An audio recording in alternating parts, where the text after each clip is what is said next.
Chapter 5, or Chapter 2, excuse me, Section 5. This section is just going to be about problem solving, mostly techniques. They're going to introduce this five-step um, process that we go for problem solving, which is very good. And then we're going to talk about percentage increase and decrease, really some strategies around that.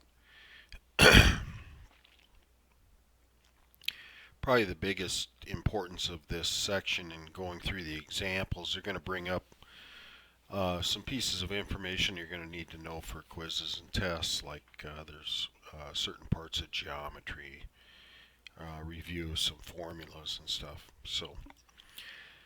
But let's first talk about these first general 5 steps of problem solving in algebra. One is we want to familiarize ourselves with the problem. 2, translate to mathematical language. A lot of times I'll call that algebraic language. And probably not always, but most of the time in this will be that we're going to try to come out with an equation that we can find a solution for that hopefully will solve, which may not give us a total answer to our application that we're trying to solve, but at least give us part, and then we can work on the rest of it. So we'll carry out some mathematical manipulation, and like they said, usually means solving the equation using the addition principle, multiplication principle, to get the variable equal to something. Then we want to check our possible answer in the original problem. You know, it's tempting to go back into the equation. You could do that and see if it makes the equation true or truly is a solution. But to really make sure, we should go back into the original word problem and see what we came up with makes sense. And then we want to state the answer clearly using a complete English sentence. And it can be very frustrating. You'll go through a lot of work and then they're expecting 2 answers or put the answer in the wrong form and all that kind of stuff. So make sure that you answer the question that they're asking in the word problem. So to become familiar with a problem, they go through this. It says you want to read the problem carefully, try to visualize the problem. A lot of times it really does change what part of your brain is working on the issue if you read out loud. It actually helps you. When I just read something silently, I may not understand all the pieces. If I read it out aloud, it activates a different part of my brain, and some other things become clear. And that's what they're talking about there. Perhaps aloud. Make sure you understand all the words as well as any symbols or abbreviations. So if you do run against, there's some words I don't understand, it's time to figure out what those are before you go on. List the information given, the questions to be answered. Choose a variable or variables to represent unknown or specific, and specify exactly what those variables represent. For example, let L equal the length in centimeters. And notice that L probably associated with the word, D is distance in miles, and so on. And the units will make a big difference on how you approach some problems. Look for similarities between a problem and other problems you may have already solved. If you see that it's like something else, a lot of this familiarization stuff will fall into place a lot easier. And so you ask yourself, what type of problem is this? Find out more information. Look up a formula in a book or at the library or online. Consult a reference librarian or an expert in the field. And then make a table that uses the information you have available. Look for patterns that may help in the translation. Make a drawing or label it with known or unknown information using specific units if given. And 8 is possibly answer and check your answer. Note that the manner in which you guess, your guess is checked. In other words, you could throw a number in there and do that. There's a couple things in here they're talking about here. I kind of have some different names for it. One is like 7. If you can draw a picture of anything in a word problem, in mathematical word problems, I definitely automatic is draw the picture. And then the other thing too, this last part I talk about usually is do a simpler problem. And it's kind of like with translation of subtraction things. If I say 5 less than 12, you usually can know that you'd have to write that as 12 minus 5. But if I said 5 less than x, a lot of times I'll have students, and it's easy to make the mistake of saying it's 5 minus x. But if I throw a number in there for x, like 12, like I did before, and then you check it and you say, well, I don't think that's a negative 7. It's supposed to be a positive 7. So I have to write it as 12 minus 5. Well, that's doing a simpler problem. That's what they're really doing in here. Throw some guesses in and see how you would figure out if I'm in the right track or not. So there's a lot of words there to talk about. Let's put some of those into practice, and we're going to go through, like I said, probably the most important part in this deal is that we're going to work on some types of problems that you're going to be expected to have some prior knowledge to, like some geometry and those kind of things. Well, this first example, hiking, it says in 1957, at the age of 69, Grandma Gatewood became the first woman to hike solo all 2,100 miles of the Appalachian Trail, from Springer Mountain, Georgia to Mount Katahdin, Maine. Gatewood repeated the feat in 1960 and again in 63, became the first person to hike the trail 3 times. When Gatewood stood atop Big Walker Mountain, Virginia, she was 3 times as far from the north end of the trail as the southern end. At that point, how far was she from the end of the trail? So they throw a lot of numbers out here, and those kind of some interesting information. And when you're in grade school, they give you word problems. Usually, you could pick out the numbers and then decide if you're going to add or subtract. But you'd have 1957, 69, and all that. So a lot of this stuff you need to get very familiar with the whole paragraph and really say, well, what are they looking for here? What information is pertinent to find an answer to this question? Well, let's go through what they do in the book. Well, first, familiarize. It may be helpful to make a drawing, and I'd say it is almost always. Now, you don't have to, put in the mountains and all that kind of stuff. Really what we're doing is just saying, here's the trail from Springer Mountain to Mount Katahdin. And then they start drawing some information that we already know. Well, the whole trail is 2,100 miles. And then they told us that what she was on Big Walker Mountain, this place right here, she was 3 times as far from the northern end of the trail as the southern end of the trail. So these pieces, I could say, well, if I have 3 on one side and 4 on the other, I basically have these things split into force in a way. But I can start defining some variables, really, and say, well, I know that there's a distance here and there's a distance here. They tell us that she is 3 times as far from here as she is from here. So we can start saying, well, I could do this a couple of ways, but I take the shorter one and say, well, this distance, let's call it S. So then this distance is 3 times as far, so it'd be 3 times S, or 3S. Well, when we start getting this information in this form of this drawing, we can start seeing how the equation will set up.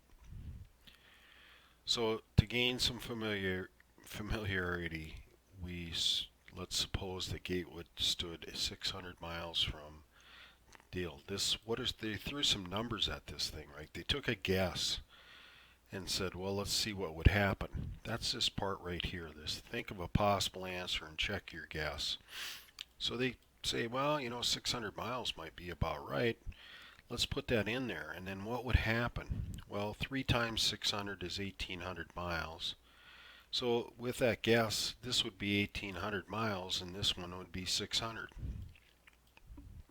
Well, we get 18 plus 600 miles is 2400 miles. Hey, that's too big, right? So for that to be true, the whole trail would have to be 2400 miles. Now, you could keep guessing and maybe you could, depending on the problem, actually guess and get it right. But why did we do this drill is what happened here. I added that 600 plus the 800 to get that new one, which is 2400. And he says, well, let's guess again, and this time let's say S is the distance from the southern end to Big Walker Mountain. Well, what would be the other one? Then you get that 3S. And that's probably the thinking process and strategy to generate this picture. And we could also let n be the distance to the northern end and 1/3 end be the distance to that. They're saying, well, if I made this S or n in this case, a different one, then this one would be 1/3 of that. And you'd end up with still getting the right solution. But it's just a matter of how you write that. And then part of that trying to familiarize is how would I write that? And then we're getting back to the 5 steps again, which is the second step is to translate it into mathematical language. So from the drawing we can see that the lengths of the 2 parts of the trail must add up to 2100 miles. Well, add up means sum or an addition, right? So I'm going to have something plus something equal 2100. And then we translate what those somethings mean. Well, the shorter distance is S, and this longer distance is 3 times as long as that, or 3S.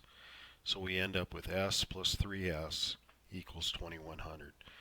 There is our equation, and then we carry out or solve this. We have like terms here, so I can add S plus 3S is 4S. And then I take both sides times 1/4, or they talk about dividing by 4. So we find out that S is 525.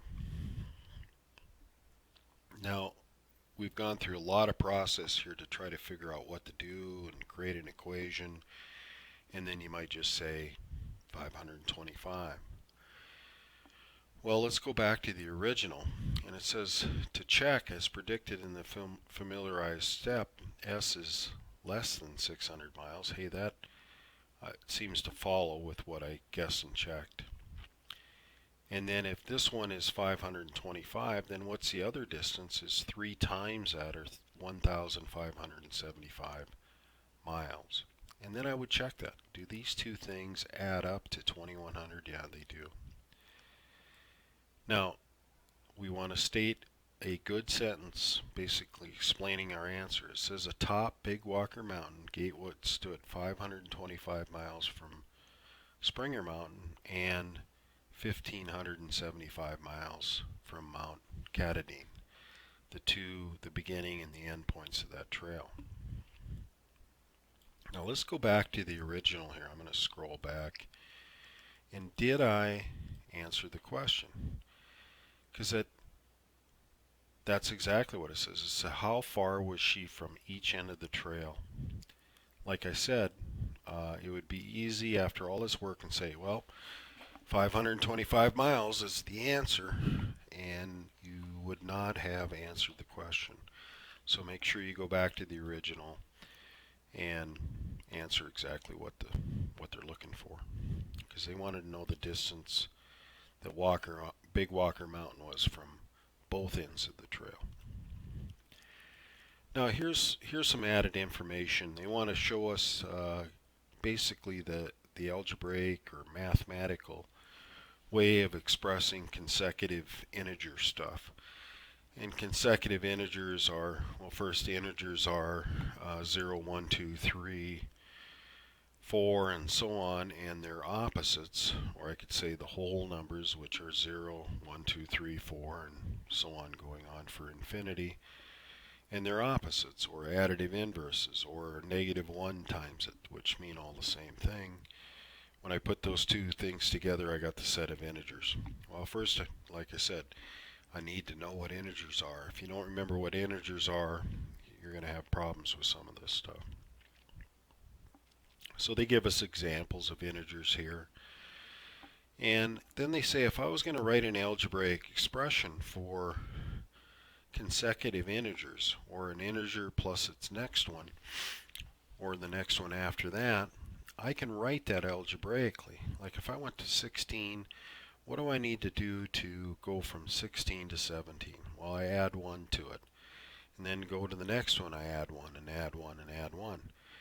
Well, if I said the first one was x, the next one would be x plus 1.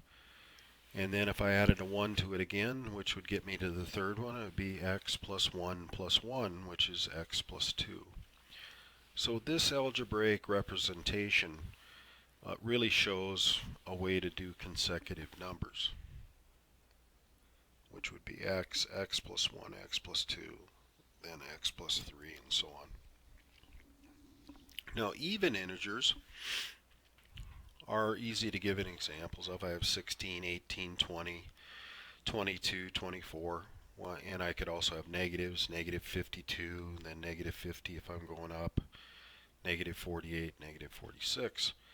Well, what happens if I go from 16 to 18? I have to add 2, don't I? So here, if they have x, which then would have to be an even integers, we wouldn't be able to start anyplace else other than even integers to add 2 to get another even integer.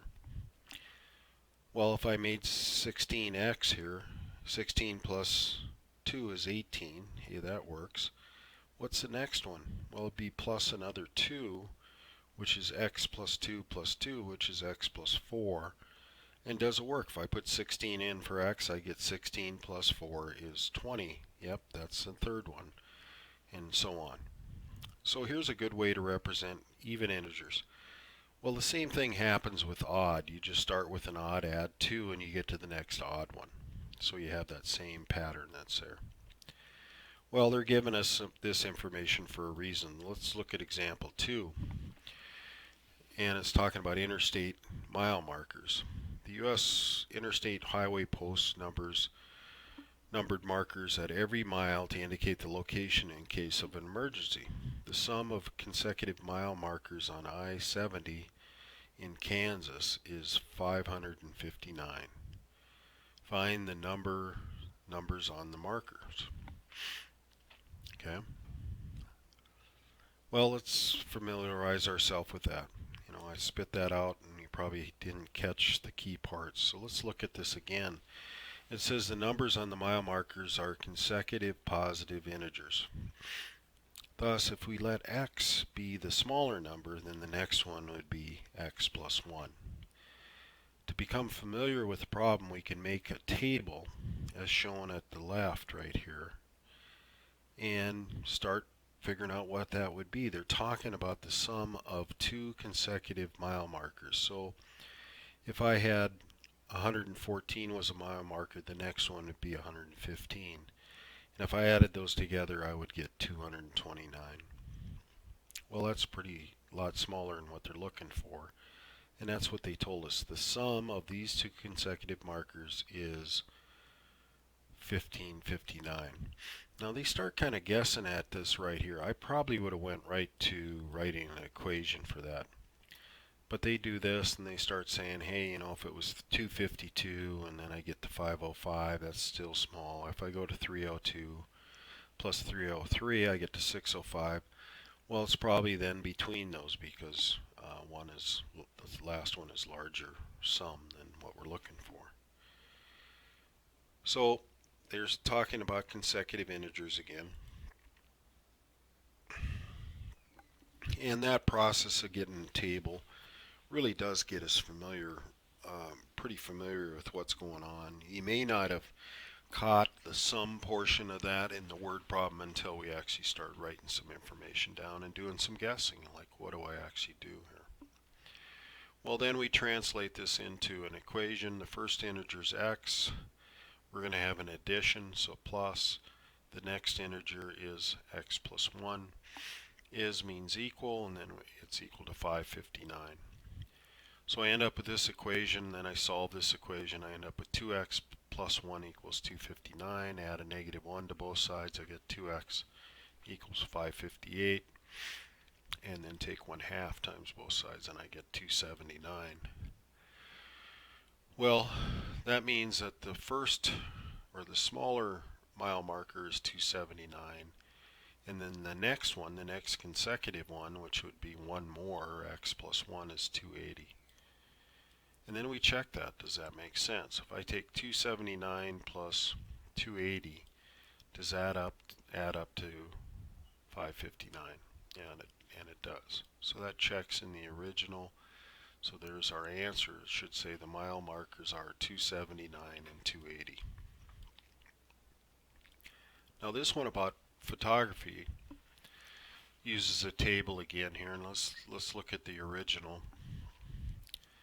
Marissa has a budget of $500 for photographs for her company's new website. Several friends have recommended Fine Taste Photography for the job. Marissa has learned that Fine Taste charges $125 for a day session plus a fee for each image used. From her friends, she gathered the following data. Well, in other words, she asked her friends, so, well, what did you do with them? He said, well, we used 2 photos, and the fee for the images used was $65. So I might, if that's the only information I had from that, I might think, hey, it's $32.50 per image. Well, she's got more information. She has another friend that said, well, we used 20 images and they charge $65. And then I had 24 and they charged $780.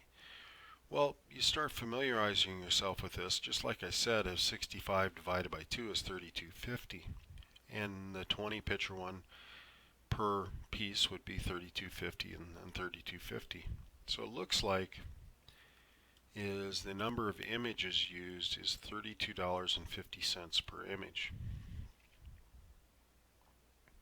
So we're getting the model that they charge from right there.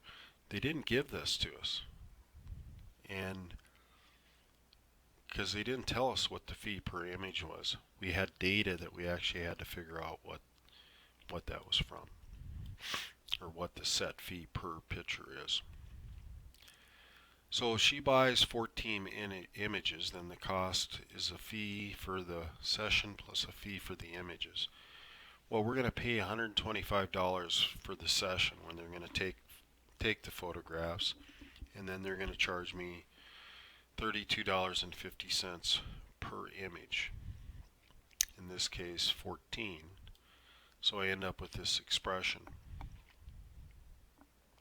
And if I do this, and this is really just still in that guessing part to get familiar with how or what the problems are going to look like.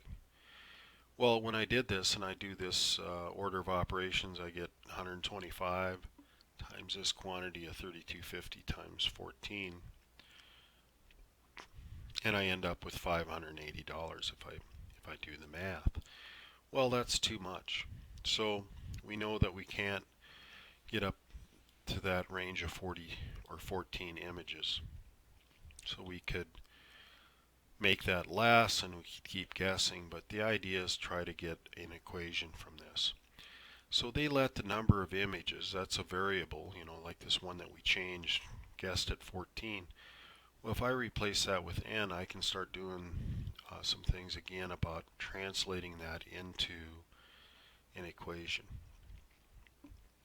So the session fee plus, there's the addition, the image fee, which we figured out, is $32.50 per number of images. So we take 3250 times the number of images that we'd use, and we want that to equal $500. So then I solve this equation. I add a negative 125 to both sides, and then take the reciprocal of 3250 times both sides, and I get n is approximately equal to $11.53. And be careful here, because this is an approximation. When you do these division, if you use division on your calculator, your decimal places are going to go, you're going to have more digits to the right of that. And it says we need to round the answer to a whole number. In this case, we must round down to avoid going over budget. You know, we have to have that a possible solution of 11 images. Which is this, again, see how important that approximately is? So, and the number doesn't make much sense. You know, I'm not going to have 11 pictures and then maybe a little bit more than half of another picture.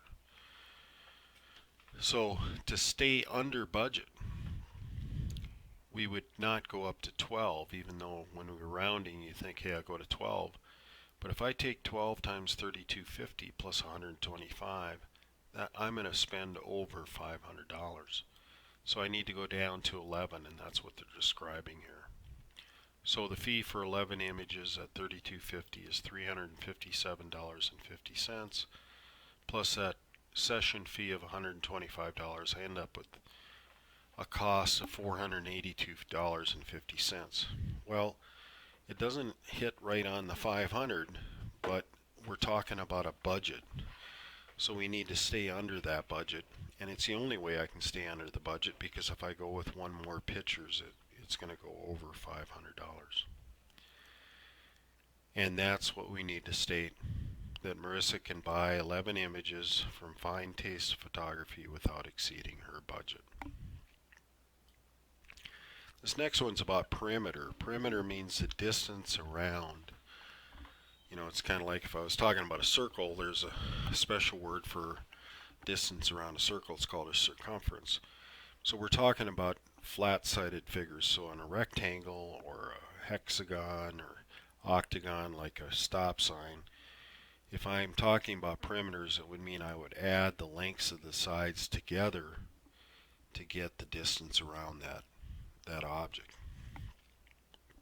So it's important to be clear about what perimeter means. And then they start telling us some things about that. They say the perimeter of an NBA basketball court is 288 feet. So that's the distance around. If I took these lengths all the way around and added them together, I'd get 288 feet. The length is 44 feet longer than the width. Find the dimensions of the court. So they start drawing this picture. If I say this is the width, they told us that this length right here is the width plus 44, or 44 feet longer than the width. So now I have these dimensions, right? Now they pull out, because this is a rectangle, they use a formula for the perimeter. And to me it seems, you know, I just need to remember perimeter means the distance around. So how would I do that? I'd add this side plus this side plus this side plus this side. Now I need to remember some geometry here though, that opposite sides of rectangles are the same length. So I got a W here and a W here, and then these are same length, so I got a W plus 44 and a W plus 44 over here. And that's what they're showing us here. You go twice the length plus twice the width. And if I just went around, that's what happens. I go W plus 44 plus W. Hey, there's two W's. And then plus this W plus 34, which is two of those right here. That's what they're showing. So I carry out, or basically combine like terms, use the distributive property, combine like terms, and I end up with 4W plus 88 equals 288.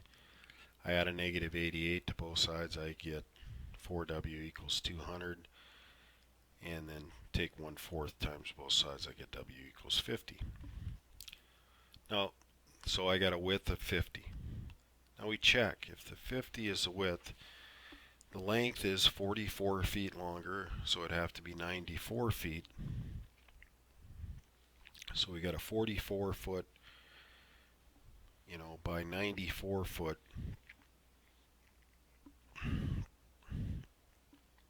Excuse me. They're saying this. So I have a 50 foot by 94 foot rectangle, and then they check it and say, well, if I have two of the widths, which is 100, and two of the lengths, which is 188, I'd have 100 plus 188, which adds up to 288, so that works.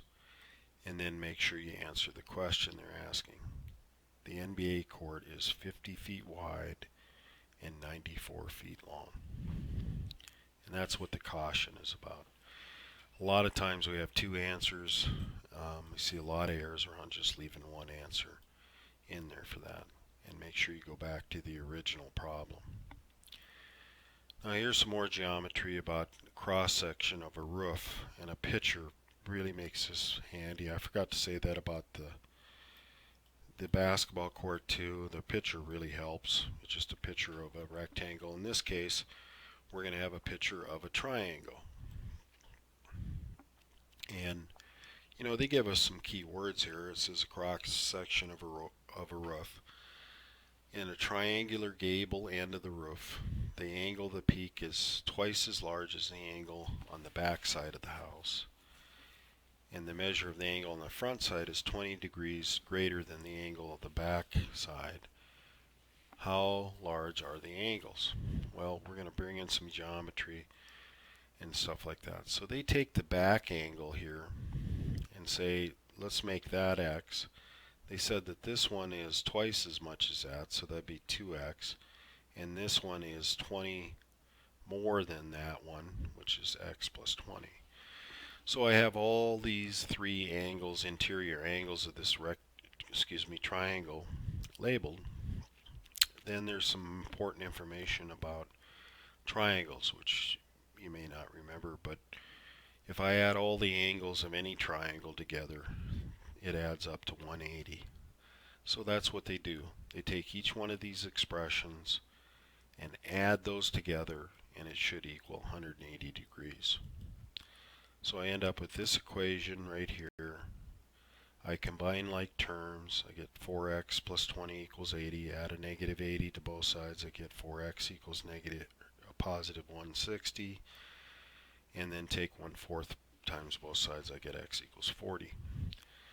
So what did that tell us? That definitely isn't the answer. They say the back angle then x, if I go back to that original picture, is 40.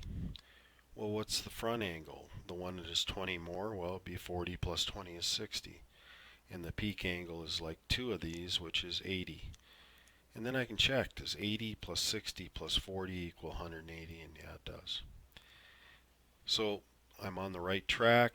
I got some facts that fit together, and then make sure that you answer the question. They want to know the measure of every angle in that triangle. So it'd be 40, 60, and 80. This next one is about the motion formula. And I kind of like, I've gone through this in class a couple times, so I usually like to start with the formula that rate equals distance over time. And when we were doing formulas, we actually went through that. Because that's what rate means, is fraction. It's a fraction of distance divided by time. Well, we can have this formula in this form too, which is distance equals rate times time.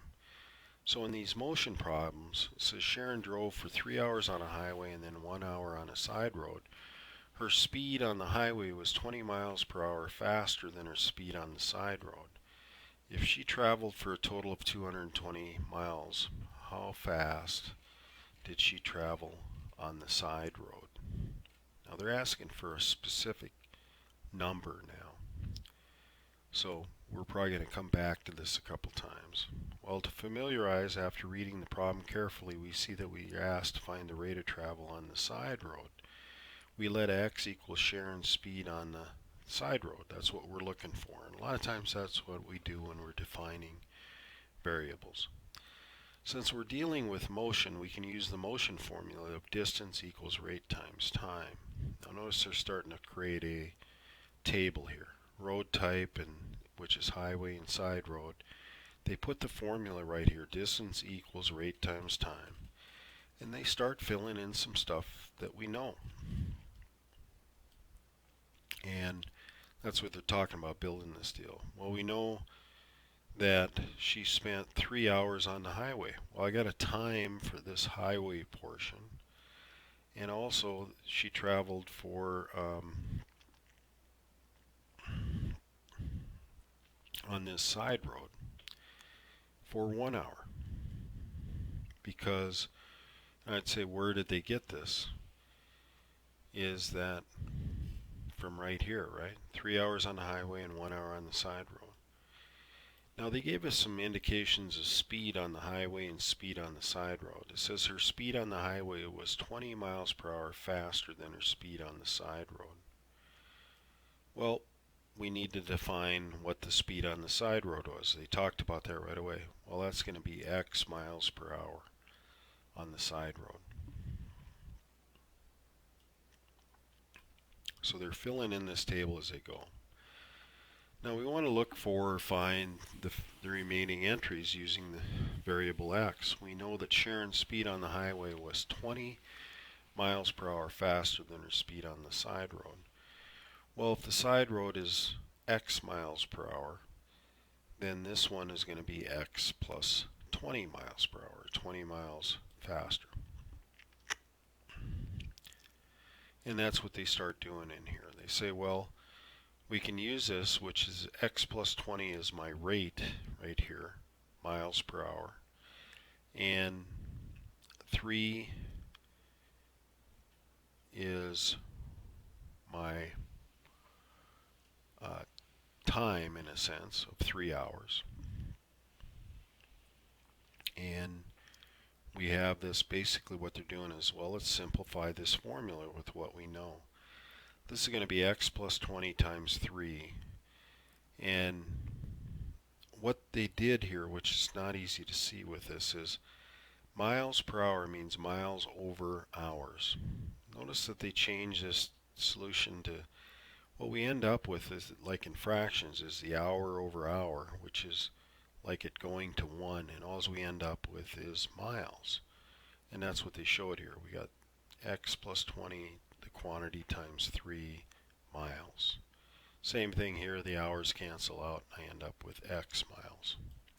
So to translate this, we know that Sharon's traveled a total of 220 miles. Well, we know now how far, we got a distance really for highway right here, basically with this simplification of these expressions multiplied, right? And here I have the distance travel on the side road. Well, when I add those two distances together, it needs to add up to 220. So here's the distance on the highway, here's the distance on the side road, and we end up with this equation. They add them together, combine like terms, we get 4x plus 60 equals 220, add a negative 60 to both sides, 4x equals 160, and take 1/4 times both sides, I get x equals 40. Now what is x? X is the number of miles that we went on the side road. So remember what those variables mean. So they start putting this in. They can go back to that table we created and start putting in that guess, really, what we think is a solution for part of this. Put it in here and say, well, the highway speed is 20 more than the side road speed. Side road is 40, so this must be 60. And if I went 60 miles per hour for 3 hours, I'd end up going 180 miles. If I went 40 miles per hour for 1 hour, I'd go 40 miles. Does 40 plus 180 add up to 220? And yes, it does. Now I need to answer the question. And now what they're asking for is the speed on the side road, which is 40 miles per hour. So if you put, in this case, if you put 40 miles per hour and 180 miles per hour, you'd get it wrong because I wouldn't know which one you meant was the side road. And they're asking about the side road. So here's some more tips. It says the more problems you solve, the more skills you'll improve. Look for patterns when solving problems. Clearly define variables before translating into equations. Pick a letter that reminds you of what you're looking for. And think about units too. Consider the dimensions of variables and constants in the equation. The variable that represents length should be all, in the same unit and so on. I don't want to have, feet and inches represented on two sides of a rectangle, that kind of stuff. Make sure you completely answer the original problem. Now this last part, they go into percent increase and percent decrease. I'm going to sum this up. I'm going to kind of go through this quickly, but basically what I can do is with percents, first of all, percent just means hundreds. If you remember that, most of your percent problems go away. So when this example here, they're talking about fitness through diet and exercise, it says Gabriel's weight decrease from 150 to 145 pounds. What was the percent decrease in body weight? Now we need to do this, and this gets to be tough until you start translating this, because we start comparing decreases and those kinds of things, but we don't know if it's do you compare it to the new weight or the old weight. So they start drawing this out. So if the original weight is 150 pounds, the amount of weight loss is 5 pounds, so I got a new weight of 145 pounds. And then you really write this out. Original amount minus the new amount is represented here. 150 pounds minus 145 pounds.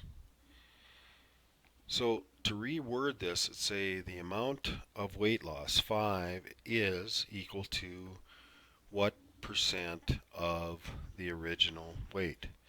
Now I'd write 1% as n over 100, because percent means hundreds. So they're what hundreds, how many hundreds of, which is multiplication, the original weight of 150. So you end up with this 5 equals, I would go n over the 100 times 150. They keep percent as p. And if you do it this way, it's a good way to remind you that you're really looking for a percent, not a number.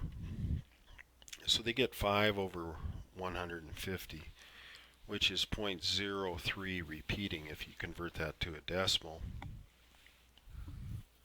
And then we'd end up considering that we got to change it to percent from percent to a number, which is to take it times 100 to get rid of that denominator of 100. And we end up with 3.3 repeating percent. And you could take it this way, but you got to remember too about fractions. Again, repeating decimals are rational numbers. In other words, we can write them as a fraction using integers. That's the definition of a rational number. Well, here's a good one. It'll save you some time. 0.1 repeating is 1/9. 0.2 repeating is 2/9. 0.3 repeating is 3/9, which simplifies to be 1/3. 4 repeating is 4/9, and I think you see the pattern. And that might save you some time, because if I want to give an accurate answer, I can't approximate by saying cut off these decimals, because that repeats forever. Well, one way to do that is say 0.3 repeating is 1/3. So I could say 3n, 1/3%.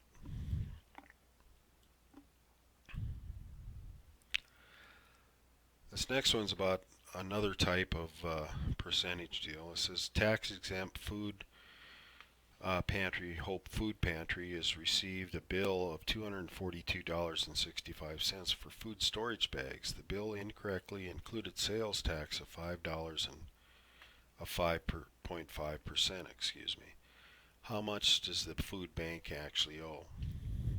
Well, they're tax exempt, which means that they're not supposed to be, they're charged sales tax. So what they're trying to find out is how do I straighten this thing out? We're used to adding tax and doing that kind of stuff, but this is a little bit different, and I'm probably going to need to write an equation to get this correct. So they familiarize. The sales tax is a percent increase and is calculated on the original price of the item. In this example, we are told the amount after sales tax has been added, so it's not the original. So we're going to let X be the original price, and that's what we're looking for. Or in other words, define the variable. And then we can organize this deal. We could write down, well, the original price is X, the amount of sales tax is 5.5%, or a better way to write this would be 55 thousandths, which is 5.5 hundredths, right, times X. The price including tax is given here, at $242.65. Well, if we're going to translate this into an equation, the original price plus the sales tax, which would be 0.055 times X, will equal this $242.65. So it's a sum of the original price plus the tax on that original price. So we have this equation. Well, we can combine like terms here. This is really 1x plus this 55 hundredths x. So I can add those together and get 1 and 55 hundredths x. That still equals $242.65. So I take the reciprocal of 1.055, or 1 over that, and take it times both sides, and I get this. I do the division, and I get $230. They're saying X is $230. What does that mean? Well, X is the original price, and I better check this thing.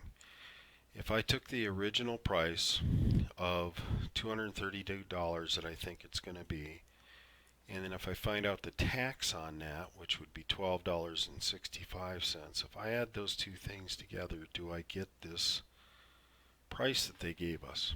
Which it does, $242.65. So I need to answer the question. It says, which is the original price. The food pantry owes $230, which is the original price of the items that they were accidentally charged sales tax on, but they're really tax exempt. That's what it means, that they don't have to pay that sales tax.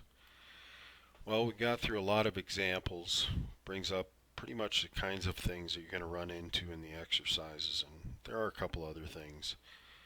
But good luck with that, and we're going to, basically that's all the rules and problem-solving strategies on equations. In this last part of the chapter, we're going to get into inequalities, which is all the same stuff. There's only one minor change that happens when you're using the multiplication principle on inequalities.